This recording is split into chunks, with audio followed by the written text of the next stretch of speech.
අයිබෝන් දේශීය හඬ තුලින් අද ඔබ වෙත ගෙන එන්නේ පසුගියදා පාර්ලිමේන්තුව තුළ සිදු ගෘහස්ත ක්‍රීඩා තරගය පිළිබඳව සමාලෝචනයක් සහ විග්‍රහ කිරීමටයි. රංජන් රාමනායක මහතා විසින් අවස්ථා කිහිපයකදීම ජනගත කරන ලද වාක්‍යයක් තමයි කවුරු ආවත් මල්ලි හොරුණ අල්ලන්නේ නැහැ මල්ලි. මේ එන හැමෝම මල්ලි එක එක්කෙනාගේ යාළුවෝ මල්ලි. ඒ හින්දා ජනතාවට කවුරු ආවත් හොරු අල්ලන එක සිහිනයක් මල්ලි. ඒගොල්ලෝ හරි යාළුවෝ මල්ලි.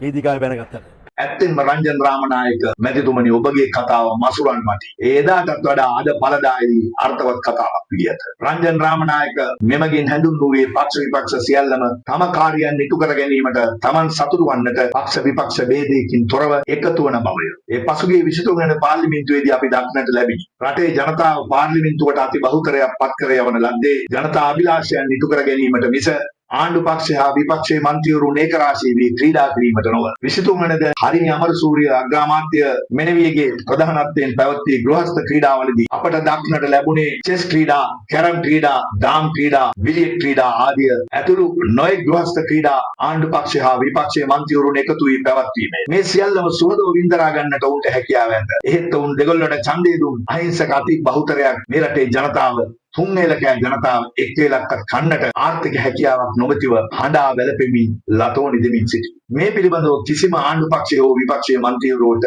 ගැටලුවක් නැතුවමින් දෙගොල්ලෝ හරි සතුටින් මෙම ගෘහස්ත ක්‍රීඩාවලට සහභාගී වූ බව අපට දක්නට ලැබි. එක් ක්‍රීඩාවකදී අප දක්නට ලැබුණා බොරු කීමේ උපන් හපන් කමක් ඇති කොට්ටච්චි පාර්ලිමේන්තු මන්ත්‍රීතුමිය සූරතාවේ දිනා ගන්නා මහනුවර දිස්ත්‍රික්කයේ අතිවිශාල මුදලක් වැය කරලා පාර්ලිමේන්තුවට ගිය කිරිකෝඩු යමින් හඳුන්වන ලැබූ මන්ත්‍රීතුමිය අනුසූරතාවේ දිනා ගන්නාල. ඉතින් අපිට කියන්න තියෙන්නේ මල්ලි මුන් ඔක්කොම යාළුවෝ තමයි යන්නේ. මුන් සම්මාන ගත්තා, අනුසූරතාවේ ගත්තා. ජනතාවට කිසිම වැඩක් වුණේ නැහැ. ප්‍රතිපත්ති ප්‍රකාශනයේ මගින් මාලිමා රජේ අහස උසන ජනතා අපේක්ෂා බලාපොරොත්තු ඇති කරවමින් දුන්නු කිසිවක් මේ වන විට ඉටු කරන්නේ නැතුව මෙවැනි පුහු දේවල් වලින් ජනතාව රැවටීමට උත්සාහයක් ගන්නා බව අපට පෙනේ. ඒ නිසා අපි මාලිමා රජයට විපක්ෂයේ මන්ත්‍රීවරුන්ට කියා සිටිනවා. නුඹලා සතුරු සාමිචියේ සිදීමෙන් ජනතාවට කිසිදු සේවයක් වන්නේ නැත. විපක්ෂයේ මන්ත්‍රීවරුනි නුඹලා ලහිලහියේ හඬ නැගී යුත්තේ ආණ්ඩුව ඉදිරිපත් කර ප්‍රතිපත්ති ජනතාවට ඉටු කර දෙන්න ලෙසය.